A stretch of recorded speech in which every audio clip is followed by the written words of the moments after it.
கர்த்தரை பரிசுத்தத்துக்கு சோதரனாக இந்த நேரத்திலும் தேவன் கிருவை பற்றி சொல்ல கிருவைக்காய் சோதரம்.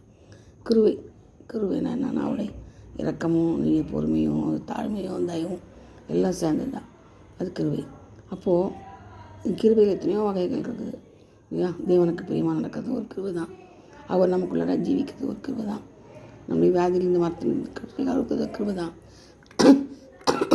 நமக்காக எல்லாவற்றையும் செய்து முடிக்கிறார். கர்த்தர் எனக்காக யாவற்றையும் செய்து முடிக்கிறார். அந்த விசுவாசம் நம்மளுக்கு வேணும். விசுவாசம்னு சொல்லிட்டு அபியாசம் படுத்தாமல் இருக்கிறவங்க சிலர் என்ன கூட எடுத்துக்கோங்களேன். விசுவாசம் சொல்கிற வழிய விசுவாசத்துக்கிறால் தேவனை மகிமையை காண்பான்னு சொன்ன வழியா விசுவாசத்தில் நிற்கிறதே இல்லை. உடனே நம்ம டாக்டர் மருந்து அதில் வந்து தேடிட்டுருக்கோம். அது அந்த விசுவாசம் இல்லை. டாக்டர் தேடுறது விசுவாசம் இல்லை. கர்த்தரையே சார்ந்து ஜீவிக்கணும். ஆனாலும் அதையும் ஆண்டவர் ஆசீர்வதிக்கிறாரு. டாக்டரையும் ஆசீர்வதிக்கிறார், ஞானத்தை கொடுக்குறாரு, நம்மளுடைய தேவைகளை டாக்டர்களை சந்திக்கிறாரு. அது மட்டும் இல்லை, நமக்கு சரியான இடத்துல கொண்டு போய் நம்மளை காட்டுறாரு. அதுலேயும் தான் ஒரு தேவை இருக்குது, இல்லாமல் இல்லை. அதனால் மாறாத கிருவை, அந்த கிருவையை நம்ம என்ன செய்யணும், காத்துக்கொள்ளணும்.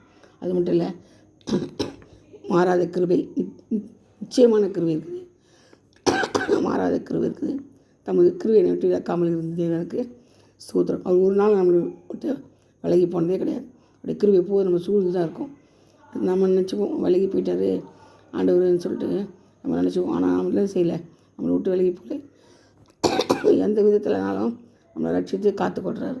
அதை ரட்ச நம்ம போக நினைக்கணும். அது மட்டும் இல்லை, நிலையான வீட்டை நமக்கு ஏற்படுத்துகிறார். இது நிலையான வீடு, பரலோகம் தான் நமக்கு நிலையான வீடு. இது வந்து நம்ம வாடகை வீடு. இந்த வாடகை வீட்டில் கொஞ்ச நாள் தான் இருக்க முடியும். அப்போ நம்ம ஆண்டவர் நம்மளை அங்கே கூட்டுவார். அதுக்கு நம்ம பிரயாசம் பண்ணணும். அது மட்டும் இல்லை, தேவனோட கட்டளை கற்பனைகளை கீழ்ப்படினோம், கட்டளை கீழ்ப்படினோம். அதான் முக்கியம். பயப்படக்கூடாது, மானத்தை கண்டு பயப்படக்கூடாது. பயமாக தான் இருக்கும். அதனால் நம்ம பயப்படாமல் கர்த்தரோடு செய்திருக்கும் போது கர்த்தர் அதுலேருந்து விட தராது. அது மட்டும் இல்லை, ஒவ்வொரு நாளிலும் நம்மளை போதித்து வழிநடத்துறாரு, போஷித்து வழிநடத்துறாரு. நல்ல போஜனம் கொடுக்குறாரு, உடுக்க உடை, இருக்க இருப்பிடம் எல்லாமே தராது. அப்படிப்பட்ட தேவனுக்கு நம்ம எப்படி நன்றியாக இருக்கணும். அதனால் நேர்த்தியான இடத்துல நம்ம கொண்டு வந்து கொடுக்குறார். நேர்த்தியான இடத்துலேருந்து நம்ம கொண்டு வந்து கொடுக்குறாரு. அது மட்டும் கிருபை பெற்ற மரியை வாழ்கைன்னு சொல்கிறது. தேவனிடத்தில் கிருபை இருக்குது. அதனால தான் நம்மளுக்கும் அந்த கிருபை கிடைக்குது. நாங்கள் தனத்தினாலோடு நம்மளை அவரை விட்டு பிரிக்க முடியாது. அதனால் நம்ம என்ன செய்யணும், நிலையான வீடு நமக்கு இருக்குதுன்னு யோசிச்சுட்டு அந்த வீட்டை அடையிறதுக்கு என்ன செய்யணுமோ அதை நம்ம செய்யணும். அந்த வீட்டுக்கு எப்படி போகணும், ஏது போகணும், அப்படி வழிகள் நல்லா ஆண்டவரை கேட்டு சொன்னால் அவங்க சொல்லுவாங்க. அவரையே பற்றி பிடித்து கொண்டு நம்ம என்ன செய்யணும், ஜீவிக்கணும். அவருடைய கிருபை தான் போதுமானது. இயேசுவை போல மாறாத கிருபை யாரும் கிடையாது. இயேசு எப்போவுமே மாற மாட்டாங்க.